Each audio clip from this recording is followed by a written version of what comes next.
पता है बांग्लादेश में हो रहे हिंदुओं पर अत्याचार को लेकर के यहाँ आज रैली का आयोजन किया गया है। मैं मृदुल गांधी से निवेदन करूं तो आगे आए तो अपनी वचन रखें। बांग्लादेश में जैसा कि आप सभी को पता है कि एक आरक्षण जैसी छोटी सी चीज के लिए एक उपद्रव स्टार्ट होता है और वो उपद्रव हिंसक होकर के हिंदुओं पर अत्याचार होने लग जाता है। इसके अंदर कहीं ना कहीं आरक्षण तो सिर्फ बहाना था, हिंदुओं को निशाना बनाना था और मथुरा वृंदावन और भी पूरे देश में कहीं ना कहीं हर जगह विरोध हो रहा है। अभी इन लोगों ने सभी ने वृंदावन में भी एक विशाल रैली का आयोजन किया था और उसके बाद अब विश्राम घाट से विकास मार्केट तक और आप देख रहे होंगे बारिश झमाझम पड़ रही है लेकिन हिंदुओं के कदम नहीं रुके और ये जीता जाता उदाहरण है कि अब हिंदू सहन करने वाला नहीं है। सर शुभ नाम और क्या उद्देश्य था आज जो मैं हिंदू लालजी भाई शास्त्री आतंकवादियों को यह आगाह करना चाहता हूं कि अब ये हिंदू शांत बैठने वाला नहीं है। अगर किसी आतंकवादी ने पूरे विश्व में कोई भी एक हिंदू माता बहनों पर उंगली उठाई, अत्याचार भाइयों पर कोई भी अत्याचार होगा, पूरे विश्व में हमारा हिंदू समाज एक हो गया है और हम हर बात का बदला लेने के लिए तैयार हैं। ये हमारे मृदुल कांत शास्त्री जी ने वृंदावन से जो ये प्रारंभ किया है, आज हमारे संजय हरियाणा जी और मथुरा की समस्त जनता ने पंकज शास्त्री की प्रमुखता में आज ये आंदोलन निकाला है। ऊपर अत्याचार को लेकर के जैसा कि अभी आपको बताया और यही जोश यहाँ मथुरा की नगरी में सभी लोगों में देखा जा रहा है। क्या कहेंगे सर, वृंदावन से स्टार्ट हुआ और आज ये ऐसी बारिश में झमाझम में जिसमें कोई निकलना नहीं पसंद करता है, अगर किसी को कुछ खाना भी हो ना तो वो कैंसिल कर देता है, लेकिन आज हिंदुओं के लिए मैं तो कहता हूँ वृंदावन मथुरा को भी अलग करके देखने की जरूरत नहीं है।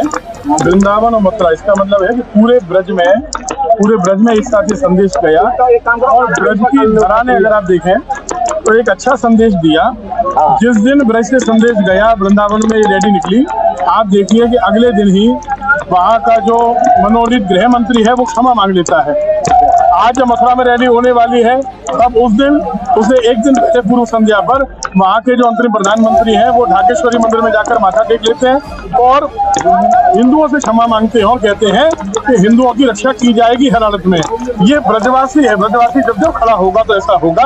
लेकिन एक बहुत बड़ा प्रश्न है, इस पर ध्यान दीजिए कि विवाद जो हुआ है ना, जिसमें हमारे देश के शीर्षस्थ नेता विपक्षी दल के नेता हैं वो जब लंदन में जाकर एक आतंकवादी से मिलते हैं, जब आतंकवादी से जाकर मिलते हैं ना तारिक रहमान नाम के आतंकवादी से, तब जाकर बांग्लादेश में नाटक शुरू होता है।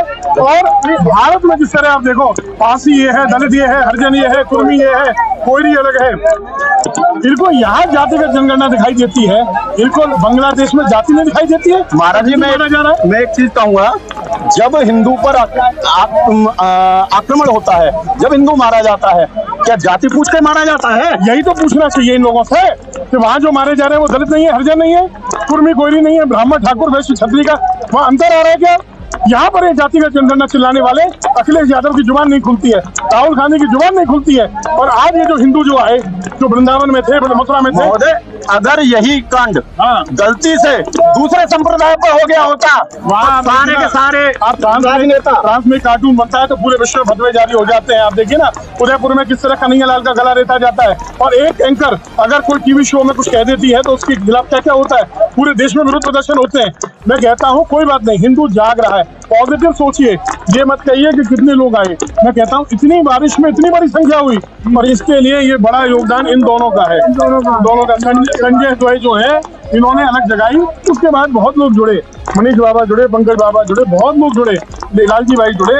देखिए इन दोनों को सबसे बड़ा श्रेय जाता है और ये रैली रुकेगी नहीं। अगर बांग्लादेश में ऐसा होता रहा तो बरसाना नंदगांव में जल्दी 2 दिन में करेंगे, माध गोकुल में भी जल्दी 2 दिन के अंदर ये रैली होगी, हर गाँव हर घर से निकलेगा। ये जागरूकता अभियान अब रुकेगा नहीं और पुलिस की आवाज हर जगह हर पल आपको इससे अवगत कराती रहेगी।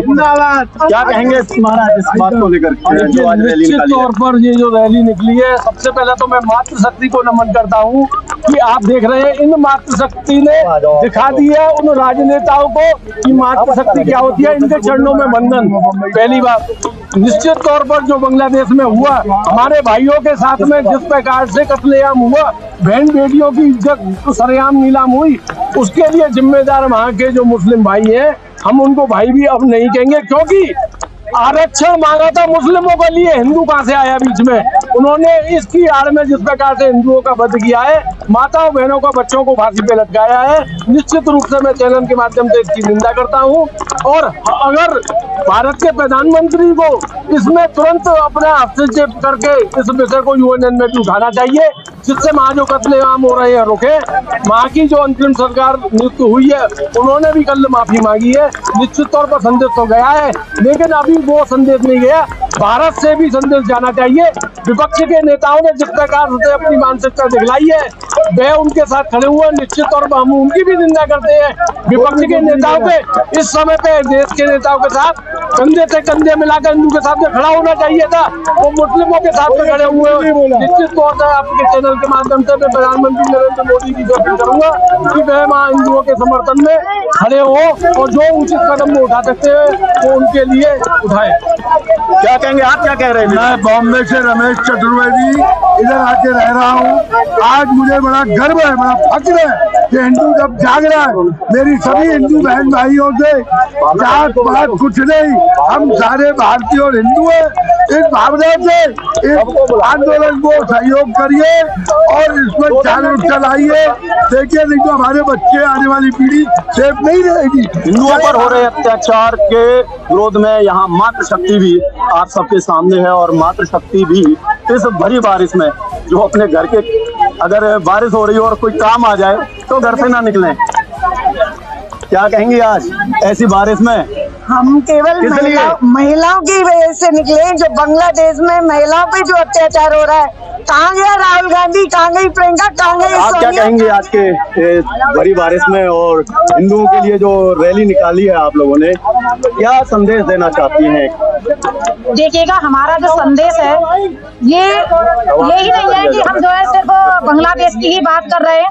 हम तो हिंदुओं पर जहाँ पे भी अत्याचार हो रहे हैं उस जगह की, हर जगह की बात कर रहे हैं। और महिलाओं के लिए खास तौर से कि जो बांग्लादेश में हो रहा है कि हिंदुओं पर अत्याचार तो कर ही रहे हैं, उनको मार रहे हैं, लेकिन वहाँ पर बहन बेटियों के साथ जो अत्याचार हो रहा है, उनके साथ जो बलात्कार हो रहा है, इस तरीके की ये जो दुर्घटनाएं हो रही है बहुत ही भयानक है। ये नहीं होनी चाहिए, इस पर रोक लगनी चाहिए। और जो ये कहते थे कि हिंदुस्तान में डर लगता है, आज उनके मुंह क्यों चुप हैं? वो बोले मुंह से, उनको हिंदुस्तान में डर लगता था ना, तो हिंदुस्तान में क्यों रह रहे हैं? वो बांग्लादेश चले जाएं और जाकर के वहाँ वो झेले जो वहाँ की बेटियों के साथ हो रहा है, हिंदुओं की के बहनों के साथ हो रहा है। वहाँ पर हमारी एक बहन थी जिसने बहुत साथ दिया था हिंदुओं का और मुसलमानों का भी दिया था, फिर भी उन्होंने उनसे उठक बैठक करवाई और 20-20 लोगों ने उनके साथ गैंग रेप किया और उसके बाद उनको जिंदा जला करके मार दिया। इससे ज्यादा शोभनीय और क्या होगा? और ये समस्त दुनिया के लिए कहा जा रहा है कि अब सचेत हो जाए, हिंदुओं पर अत्याचार करना बंद कर दे, वरना हिंदू जवाब देना जानता है। और रही बात इनकी आज राजनीतिक नेताओं की, तो आज अखिलेश यादव, राहुल गांधी, प्रियंका गांधी, सोनिया गांधी, लालू प्रसाद यादव, ममता बनर्जी, इनकी जबानें क्यों बंद हैं? ममता बनर्जी की तो खासतौर से बंद होगी, क्योंकि बंगाल में जो अत्याचार हो रहा है उसकी आंखों के आगे होता है। रेप होते हैं वहाँ पर, एक महिला के साथ 10-10, 15-15 लोग गैंग रेप करते हैं, लेकिन उसको शर्म नहीं है एक महिला होके। ये है रोज जनता में मातृशक्ति की हुंकार। कहते हैं ना कि जब मातृशक्ति आवाज उठाती है, धरती भी माता है। अगर इसकी पुकार भगवान विष्णु भी सुनते हैं, ब्रह्मा भी सुनते हैं और भोलेनाथ भी सुनते हैं। क्या कहेंगी बहन जी आज के? मैं भावना शर्मा, सोशल वर्कर हूँ और आज इस मौके पर यही कहना चाहती हूँ कि हम हिंदू एक है, सनातनी एक है और मातृशक्ति एक है। अब हमें अपना शक्ति प्रदर्शन दिखाना ही होगा। मैं सारी मातृशक्तियों से ये आह्वान करती हूँ कि हमें अपना शक्ति प्रदर्शन करना होगा। जो हिंदुओं पे, हिंदू नारियों पे जो जुल्म हुआ है बांग्लादेश में, हमारे हिंदुस्तान में ऐसा ना हो, हमारे भारत में ऐसा ना हो। अभी से चेत जाओ, अभी से चेत जाओ, ये मेरा कहना है आप लोगों से। अगर हिंदुत्व को नहीं अपनाया, अपनी संस्कृति को नहीं अपनाया, तो ये बहुत जल्दी बांग्लादेश जैसी हालात यहाँ पर पैदा हो जाएंगे। ये मेरा कहना है आप सभी देशवासियों से, हिंदुओं से, सनातनियों से। जय श्री राम, जय श्री राम। क्या कहेंगी बहन जी, आज बारिश में रैली? ये कहूंगी कि सभी अपनी जात बिरादरी को छोड़ करके सभी हिंदू एक हो जाए और सभी एक हो जाए और हिंदू एकता जिंदाबाद का नारा लगाए और सभी एक सुर में बोले कि हम एक हैं, हम एक हैं, हिंदू एकता में जैसा कि आपने देखा कि बारिश के मौसम में जहाँ के कोई लोग अपने घर से निकलना पसंद नहीं करते, रोडों पर कीचड़ हो जाती है और सब लोग भीगे हुए हैं। ये सिर्फ और सिर्फ हिंदुत्व के लिए और हिंदुओं को जगाने के लिए। आज भी सब समय है, वक्त है, वक्त रहते जातियों में बंटना छोड़ दो।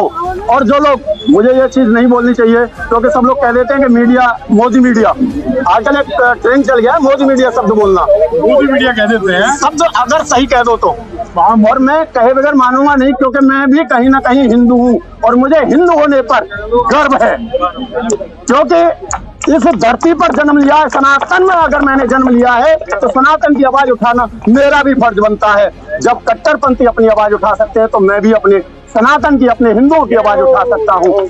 लेकिन एक चीज फिर कहूंगा, मैं बहुत देखता हूँ सोशल मीडिया पर कि हमें बांग्लादेश से क्या लेना देना। इस हिंदुस्तान में 1947 में 20% आबादी थी और 40 हो गई। अगर आज जनगणना कर ली जाए तो 45+ हो जाएगी, लेकिन नहीं, हम तो आज भी सेकुलर हैं। सेकुलर शब्द कहाँ से आया मुझे नहीं पता। देखिए, आज हम जो बात कहना चाहेंगे वो बात करना चाहेंगे बांग्लादेश के नरसंहार के ऊपर। जैसा कि आप जानते हैं, बांग्लादेश में जिस तरह से हिंदुओं का नरसंहार हो रहा है, सभी मातृशक्ति को नमन, जिन्होंने आज इतनी भारी बारिश में भी यहाँ पर आकर हमारा हौसला बढ़ाया और अपने हिंदुत्व की पहचान बताई। ये थे आप सभी यहाँ पर हिंदूवादी नेता थे सब लोग, और यहाँ कोई जाति धर्म देखकर नहीं आया, सब सिर्फ हिंदू थे। न यहाँ कोई कश्यप था, न कोई तोमर था, न कोई दलित था, न शूद्र था, यहाँ सिर्फ आज हिंदू थे। मैं सभी देशवासियों से कहूँगा कि आप एक हो जाओ, जागृत हो जाओ, देश को बचा लो, अपने आप को बचा लो। इसी के साथ मैं दीपक सारकर इसके बारे में